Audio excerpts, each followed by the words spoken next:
Bienvenido a este segundo tomo de la colección dedicada a las facultades superiores de la mente. Lo dedicaremos a la acción a distancia. Desde muchísimos años que voy curando y atendiendo a los demás, son centenares de veces que se me ha pedido de explicar qué hacía exactamente cuando me ocupaba de alguien que se encontraba a veces a miles de kilómetros de a donde yo estaba físicamente presente. Antes de empezar, tengo que aclarar que a pesar del título de la colección, yo no tengo ninguna facultad superior, tal y como se suele entender tal concepto, ni creo que nadie las tenga. Lo que sí tengo muy claro es que todos, prácticamente todos, estamos muy por debajo de lo que podríamos estar, podríamos ser y que al final pues tendríamos que ser. El concepto de acción a distancia en realidad solo existe porque creemos que estamos separados los unos de los otros. Y esto a pesar de que tanto la historia transmitida por libros y sabios como la historia chica que todos albergamos por haberla vivida o recibida de nuestros familiares, amigos o vecinos. La historia decía, tanto la grande como la chica, está repleta de ejemplos en los cuales unas veces es una madre que al momento en el cual su hijo muere o tiene un accidente, un problema a distancias a veces enormes, tiene unas reacciones muy fuertes. A veces es un amigo que capta al otro. A veces de manera mucho más rudimental y basta. Es el pensar en alguien o en algo y al cabo de un rato, efectivamente, ocurre. De todas maneras, la apariencia extraordinaria de estos hechos depende de una sola cosa. Dependería de que fuera cierto que alguien alguna vez haya podido ser aislado de todos los demás y del resto del universo. Tenemos que volver un segundo a los inicios de la humanidad, al momento en el cual lo que hubiera tenido que ser el paso siguiente en la evolución animal de nuestro filo evolutivo tuvo un salto, lo que casi se podría llamar un salto cuántico, o sea, pasar de un nivel de existencia a otro nivel de existencia sin continuidad. En este momento que probablemente pasó en las laderas del río Omo, en África Oriental, a donde hace pocos decenas de años se encontraron los restos de la abuela del género humano, la pequeña Luchi. Ahí pasó algo que permite diferenciar el ser humano de todos los demás animales de momento existente en este planeta en concreto. Lo que pasó es que tuvo conciencia del pasado, capacidad de proyectar un cierto futuro y al adquirir la memoria, adquirió del mismo golpe la imaginación, el sueño, la esperanza y sobre todo el miedo.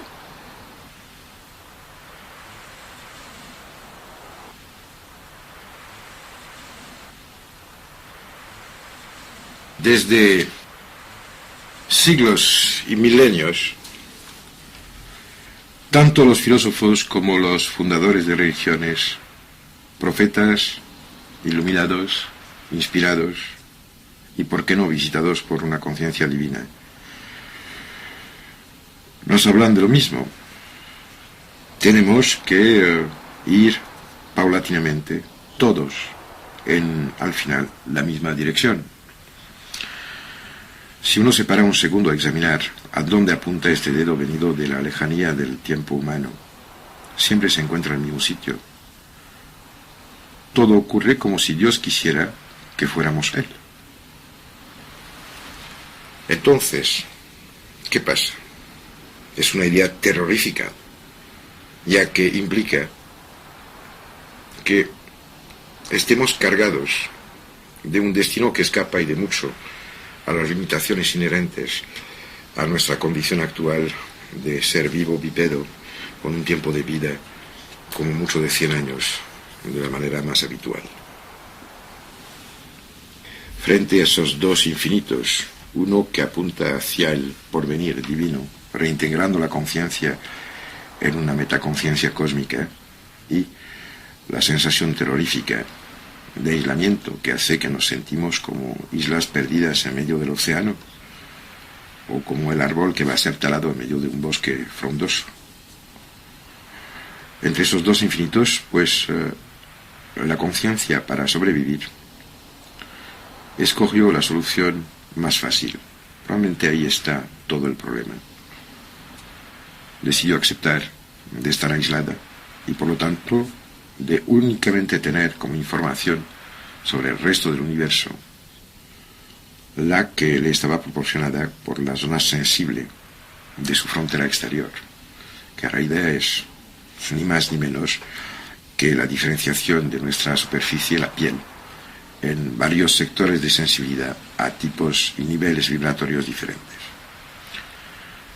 Vivimos en una realidad y dentro de un sueño a la vez. La realidad es el conjunto de experiencias vividas a través de nuestros sentidos y que nos dan unas poquísimas informaciones sobre lo que a lo mejor hay afuera de este espacio mágico que es el dentro de nosotros, tanto espacio orgánico como espacio moral, mental y de la ilusión. Sin embargo, estas captaciones del mundo exterior que nos permiten elaborar una imago mundi, que es la que utilizamos para movernos y desarrollar nuestra actividad física, mental, espiritual, moral, emotiva. Esta experiencia vivida es como un tejido lleno de huecos y agujeros. Las playas de silencio absoluto que separan las zonas que lleguemos a captar son gigantescas. Sin embargo, solemos vivir experimentando una continuidad de la existencia de lo que nos rodea, cuando en realidad no es así. Y para que esto existe, colmamos los vacíos de la información por unas extrapolaciones mentales, lo mejor y lo más de veces, pero también llenándolas con unas construcciones tan aleatorias como en realidad lo han sido teorías científicas 100 años después de su enunciado, y que hacen que cualquier acto que intente predicar una verdad absoluta esté marcado desde el inicio de su enunciado por la probabilidad de falsedad la más grande que se pueda imaginar. Lo mismo que las islas, aparentemente aisladas como se mira a la superficie del océano, están en realidad unidas las unas a las otras, siguiendo el fondo del mar. Lo mismo, lo que consideremos y que pensamos y que vivimos como entes separadas, fundamento y soporte pedestal de nuestro ego y de nuestra personalidad, son solo emergencias de una realidad cual continuidad no se puede poner en duda de ninguna manera ni en ningún momento. Lo más de veces, y a lo largo de los milenios que nos han precedido, unos cuantos seres humanos han llegado a sobrepasar los límites del miedo, a pesar de que desde siempre la pregunta de dónde venimos, dónde vamos, quiénes somos, evidentemente no tienen respuesta, porque la respuesta no está en las islas, sino en la estructura global, de la cual las islas son solo una emergencia. Para volver al inicio de no sé cómo llamarlo, charla íntima sobre este tema, yo señalé que durante muchísimos años, e incluso ahora, he hecho, si es verdad, una infinidad de veces el acto de intentar olvidarme como isla para empezar a ser parte del continente y por lo tanto comunicar con otros islotes, otras entes humanas. Es cierto que yo tengo más experiencia de contacto con seres y personas afectados en su integridad, para los cuales la intuición de un porvenir comúnmente aceptado ha sido destruida o quebrantada por hazañas de la vida, accidentes o lo que sea, considerado como algo que nos empuja por debajo de nuestra realidad, haciéndonos enfermos. Y la palabra enfermo me parece que habla muy claramente del estado en el cual se encuentran estas personas. Cuando yo intento actuar, y como lo espero ustedes lo harán una vez que hayan escuchado y comprendido todo lo que intento comunicar, lo que hago es únicamente darme cuenta de a dónde está el que me pide ayuda. Aunque muchas veces no es el mismo enfermo que me pide ayuda, sino alguien que está al lado y que me lo señala. Una vez que me he dado cuenta de a dónde se encuentra, porque me he dado realmente a nivel experimental es muy importante, lo que hago es bajar dentro de mí, olvidando quién soy, para llegar lo más cerca que puedo de esta carga común a todos los seres humanos y que es fundamento y cimiento de nuestra existencia recíproca. Cuando se llega a este punto, es un poco la situación en la cual se encuentra un espeleólogo que se adentra en una cavidad inexplorada, con solo la ayuda de su linterna. No es que al encender su lámpara dentro de las salas de la gruta, cree y haga aparecer de la nada las maravillas que ahí están, estalagmites, estalactites, cristales, aguas. Lo único que pasa es que la luz proyectada los hace manifiestos. Y todo parece indicar que cuando alguien que baja voluntariamente hacia esas estructuras comunes a todos, lo hace con la intención de llegar a alguien que está perdiendo su realidad, su integridad, su cohesión, algo de la cohesión interior necesaria para bajar está transmitida al otro. Y que ahí, porque la creación es coherente, reacciona, escapando de la manera más radical a todo lo que consideramos como verdades ineluctables, ucases y dictados de la ciencia en acción, de la cual al final habría que acordarse que siempre cambia de opinión una vez que los pontífices reinantes mueren. Me doy bien cuenta que lo que estoy diciendo os va a parecer únicamente palabras. Sin embargo, basta con hacer un pequeño intento muy sencillo. Siéntese tranquilamente, escoja una persona, quien sea, y sin hacer esfuerzo ninguno, primero intenten darse cuenta de cómo se dan cuenta que esta persona existe. Y rápidamente verán que dentro de cada uno de nosotros yace el plan, el molde, el perfil, no solo del otro, sino de todos los otros que existen, de todos los que han existido y probablemente de todos los que existirán algún día. Cuando llegan a este punto, que se hace en cosa de segundos, si llegan a parar los saltos de exultación, pensando que ya han pasado a ser magos, verán como si tenéis una carga de amor, que al final es algo que organiza, porque el amor reúne lo que la vida separa, pues verán como en la otra persona, si tenéis la posibilidad de observarla el día siguiente, manifestará unos cambios notables. Esto en realidad apunta a la primera clave que se puede emplear, y es que, aunque falte todo, si tenéis la pizca de amor suficiente, podréis hacer milagros. No porque seréis santos, o magos, o iniciados, o dotados de poderes excepcionales, sino porque habréis llegado al primer escalón de una escalera gigante que todos, que lo queramos o no, tendremos que subir alguna vez, peldaño a peldaño. Más lejos comentaré técnicas más concretas, pero de momento intentemos recorrer un poco este fenómeno.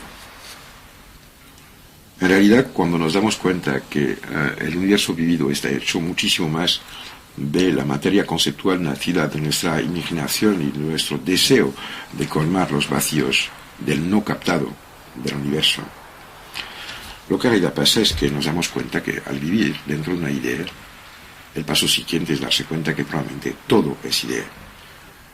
Ya Haldane, el biólogo inglés, Einstein mismo, decían de que el universo era mucho más una gran idea que una gran realidad material.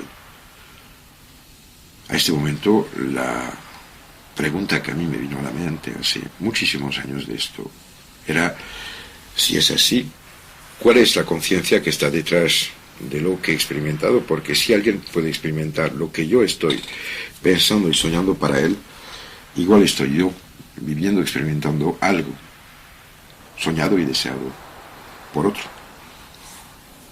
En realidad creo que existe una gigantesca continuidad de la conciencia cósmica tan amplia, tan gigante, que evidentemente molesta a la construcción egoísta de nuestras pequeñas realidades que llamamos persona, vida, destino, pertenencias propias.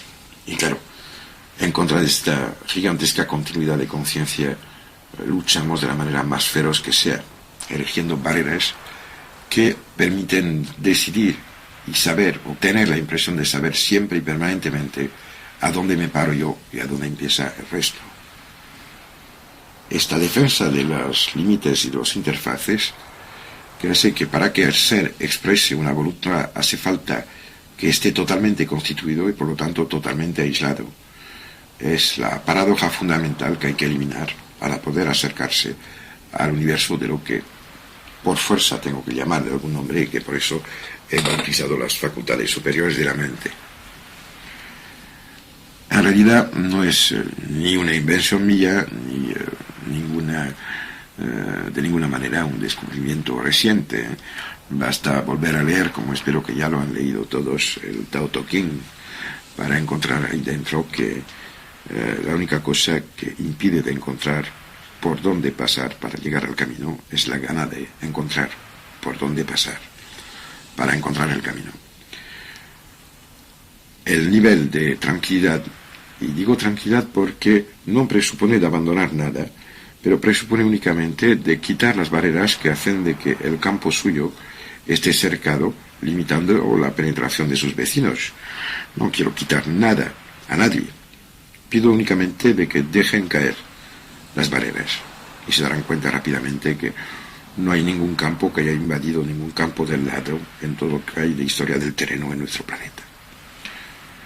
Una vez que esto está hecho, a lo mejor se darán cuenta que permanentemente están emitiendo algo que llega a todos los demás y a todas las partes del universo en el cual se encuentran. Y claro, al no estar tocado por la luz del espíritu de la mente consciente, esas emisiones permanentes lo que están transmitiendo es desorden. Sabemos desde ya bastante años que la ley común que rige el proceso universal de expansión y conocida como entropía es en realidad un proceso de degradación en el cual a medida que un sistema aumenta la cantidad de sus componentes, disminuye la calidad y la intensidad de las interrelaciones que aseguran su estabilidad. Frente a este proceso universal negentrópico, la vida y la conciencia albergada por ella, porque todo parece indicar que todo el proceso de elaboración de las formas vivas tenga su finalidad y su explicación en la aparición de la conciencia, momento al cual tenemos que pensar que los cuerpos sirven para que la mente aparezca y empiece a funcionar.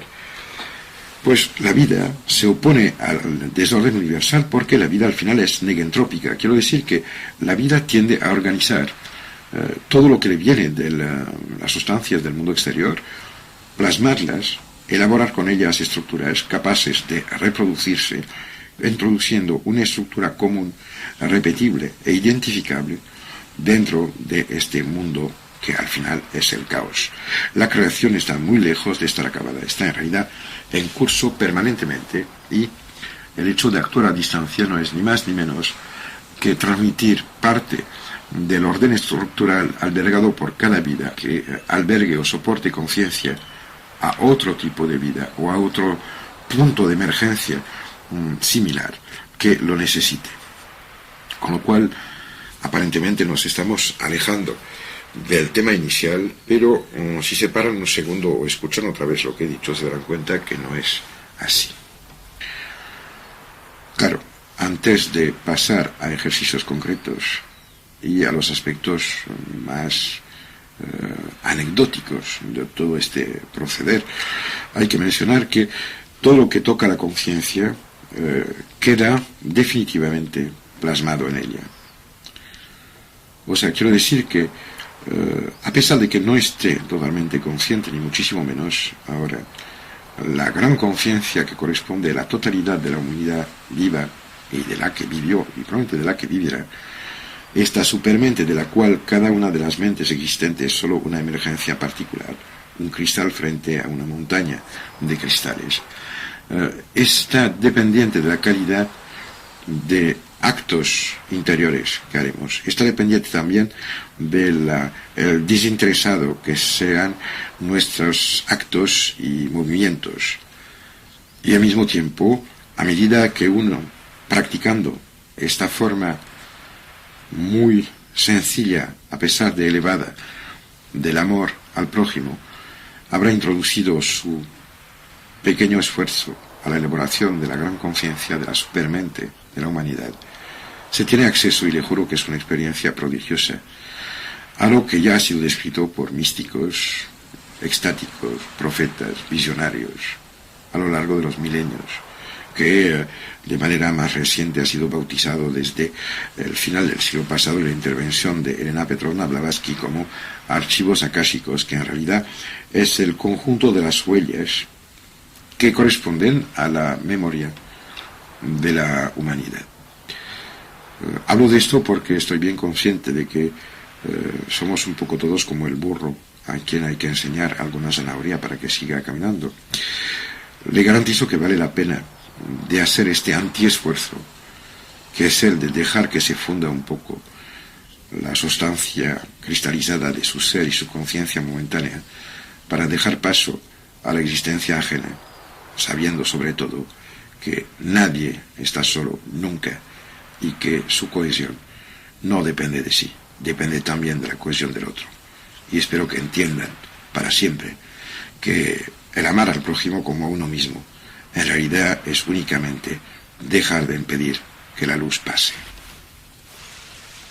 Acuérdese, no solo todo es posible, sino todo es necesario, y nunca podrán imaginar el imposible.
Bien, bienvenida a esta segunda parte del tomo de la corrección de las facultades superiores de la mente dedicado a las acciones a distancia.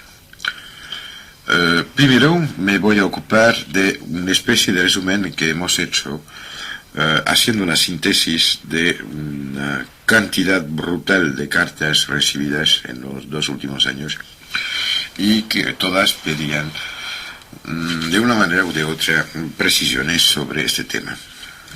Hemos sintetizado las preguntas más habituales para poder contestar a la mayoría.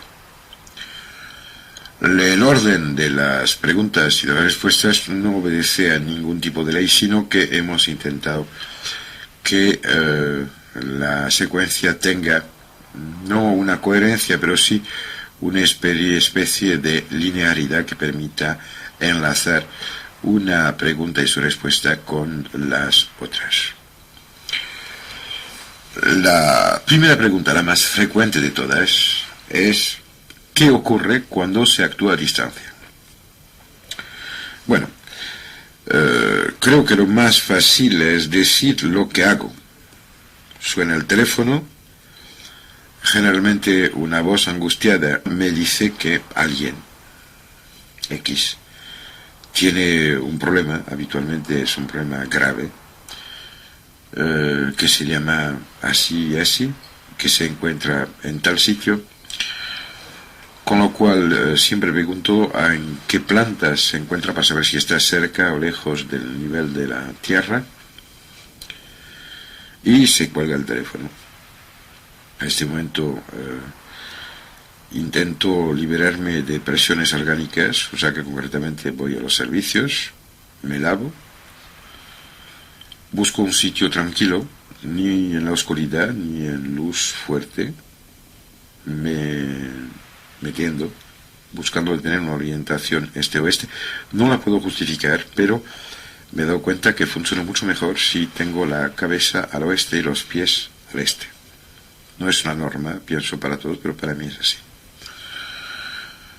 Busco una postura cómoda, sin hacer ningún tipo de esfuerzos en cuanto a posturas específicas.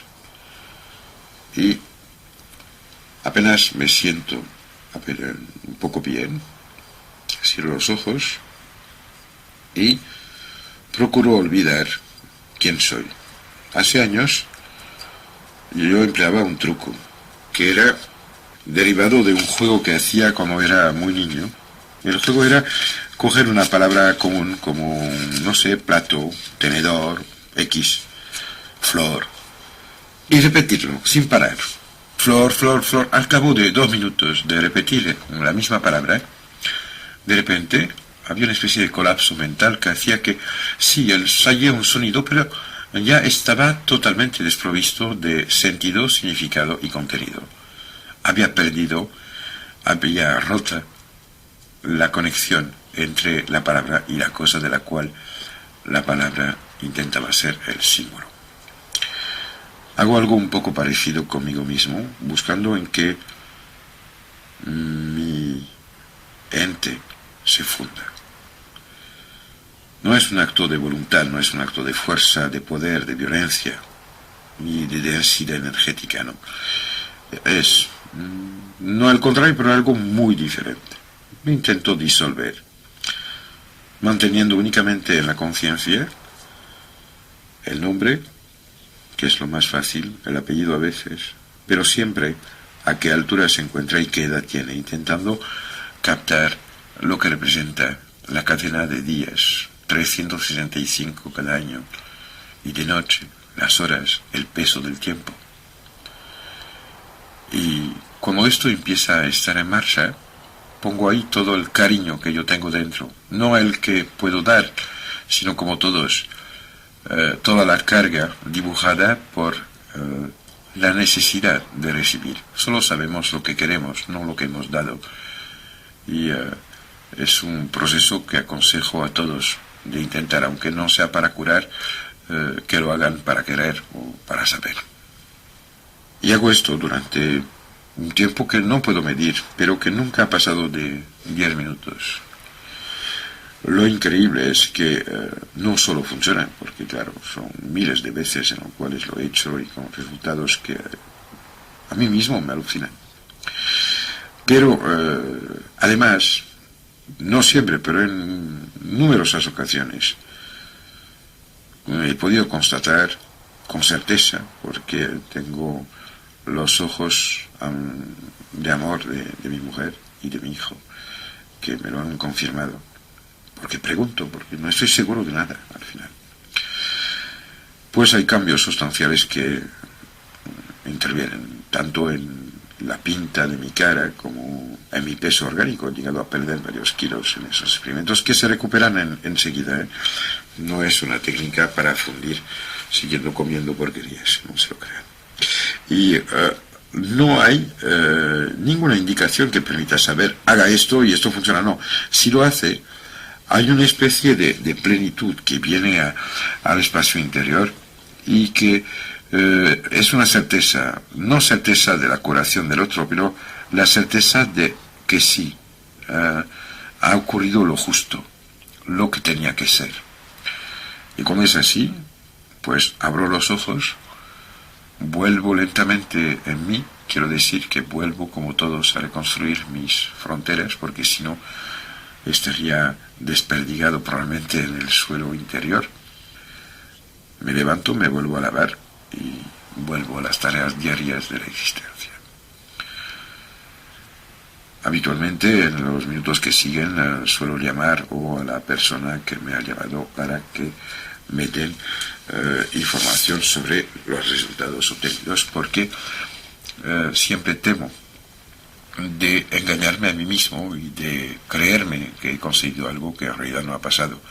Os aconsejo de no dejarse nunca ganar por la soberbia o el entusiasmo de haber hecho algo, porque aunque pase, no es que hayan hecho algo fantástico, han dejado de impedir que las cosas pasen. Esto es mucho más importante. La segunda pregunta se podría formular así: ¿se actúa a distancia o bien es que se actúa en algo que no tiene distancias?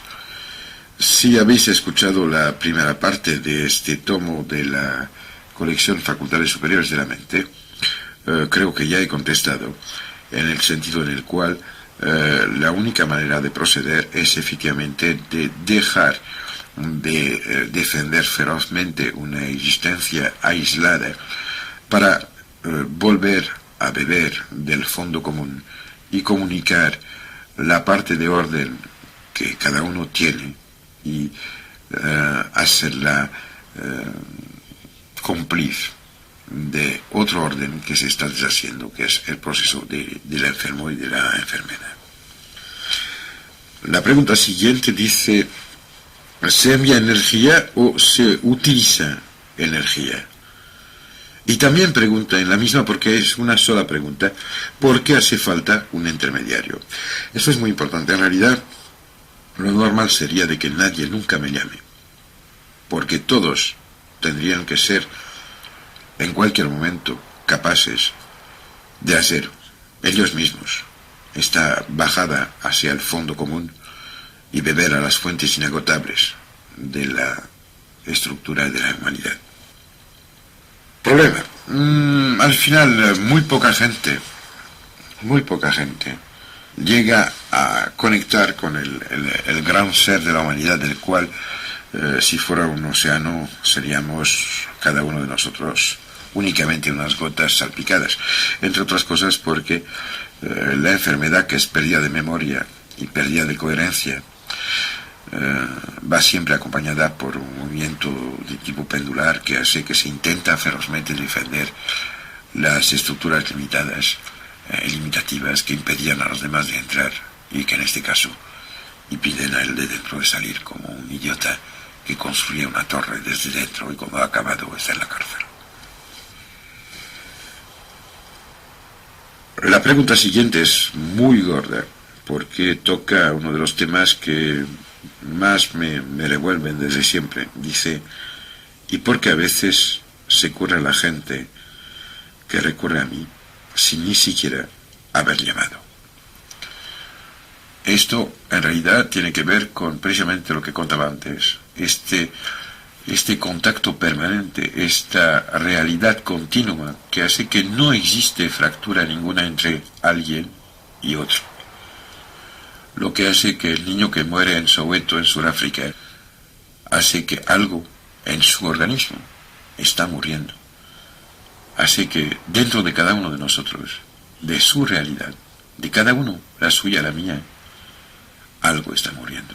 Claro, para seguir viviendo tranquilo, la mayoría de veces se vive a ojos cerrados, a corazón cerrado, a mente tapada y a conciencia apagada.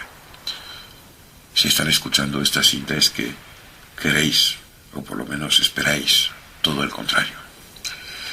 Es cierto que desde el día en el cual curé y atendí de la manera esta, despersonalizándome a los primeros enfermos, nunca jamás he vuelto a cerrar la puerta. No hay cerraduras en mi alma, con lo cual efectivamente, sin que yo sepa, pasan por mí, me cogen como un relé, un punto de referencia que les permite no venir hacia mí a coger alguna cosa que yo tuviese y que los demás no tendrían, no. Solo que me utilizan porque piensan que a través de mí se puede, y con este pretexto hacen lo que tendrían que hacer sin mí. Sin embargo, es cierto que a veces me encuentro con sensaciones rarísimas, imágenes, frases que me vienen y cosas así, cada vez que han sido lo bastante claras como para que pueda plasmarlas y apuntarlas, y que he ido averiguando, siempre he encontrado quién, cuándo me había pedido, y siempre era coincidente. La otra pregunta, al momento de escribirla, la cogió mi hijo Mathurin y la volvió a plasmar diciéndome: ¿qué quieres decir cuando dices que estabas muy lejos? Es verdad que a cada vez, y Dios sabe que son muchas, que hago este tipo de actuación, tengo la sensación de expanderme, de diluirme, de fundirme en algo que no tiene fin. Y cuando digo que no tiene fin, es tanto en el espacio material en el cual me encuentro, como en otros tipos de dimensiones que a lo mejor tienen que ver con el tiempo y la emoción, que son factores muy parecidos entre sí. Y sí, es cierto que cuando abro los ojos al final de una de esas sesiones, no tengo la sensación de ser un explorador que vuelve con un tesoro, sino la de haber perdido algo. Quiero decir que me he vuelto a condensar en algo que, por ser condensado, tiene las límites que ha querido y por lo tanto está limitado. Y si ustedes supieran la inefable sensación de libertad y de absoluta existencia que se tiene, y de realidad inimaginable que se llega a tocar, se dan cuenta de que efectivamente el volver a asumir las limitaciones de esta encarnación en concreto, sí, así que hay que volver desde muy lejos, pero no en una dirección, desde todas las direcciones, como una esfera enorme que volvería a ser solo un centro. Mi hijo, que ha presenciado con Daniela, mi mujer, muchísimas veces lo que yo considero como un accidente, que es que de repente me viene una imagen, y lo comento porque ya he cogido la costumbre y tengo la manía, la precaución de comentar en el acto cuando me viene algo, entre otras cosas porque no me fío ni siquiera de mí mismo, y que lo que he dicho a los testigos de mi vida y de mis emociones íntimas pues me permite de tener un punto de agarre posterior. ¿Cómo vienen? No lo sé exactamente. Lo que sí puedo decir es cómo es. Estoy haciendo cualquier cosa, leyendo, trabajando al ordenador, estoy de pesca, trabajando en el jardín, o duchándome, o lavándome los dientes, mirando la tele o sentado. y de repente me viene algo a la mente, como ocurre a todo el mundo permanentemente, solo que a este momento lo que está pasando dentro coge más importancia que lo que estoy captando afuera. Esto es lo que pasa cuando llega una imagen. En este momento hay que no moverse, al igual que cuando alguien está en el borde de un río muy tranquilo y se ha quedado sin moverse durante 10 minutos. Y aparece un pájaro como una joya azul, un martín pescador, que se ve de reojo en el final del campo de visión. Todos los que han vivido esas experiencias saben que a ese momento no hay que moverse para mirarlo de frente porque desaparece. Hay que dejarlo. Las joyas de la realidad necesitan que nadie manifieste las ganas de cogerlas. Las imágenes estas es exactamente lo mismo. Y si yo tengo la costumbre de comentarlas en voz alta para que se tomen notas, es porque precisamente son cosas tan fugaces y tan frágiles que es como enamorarse de una sombra, de un proyecto de belleza. La otra pregunta, que esta sí me ha sido hecha por Mathurin, que es el que recopiló todas esas cartas, es la siguiente. Dice: ¿el hecho de actuar cansa o bien tiene algún otro side effect, o sea, un efecto colateral? Pues sí, sí y no, porque es cierto que el dejar de defender con ferocidad las limitaciones que permiten decir yo plantea problemas a esas colonias celulares que tenemos y que albergamos y nos soportan, esos agregados celulares que llamamos órganos y todo el sistema que les acompaña. Y lo mismo que el movimiento, este oleaje del alma que aparece y se produce cuando se actúa de esta manera, interfiere, y es cierto, con una parte de la realidad física. Se puede traducir por dolores articulares, que son el dejar de poderse mover, ya que no hace falta moverse si no estás aislado, y una serie de otras molestias. En cuanto a los efectos colaterales, uno de los más increíbles, simpáticos y fantásticos es que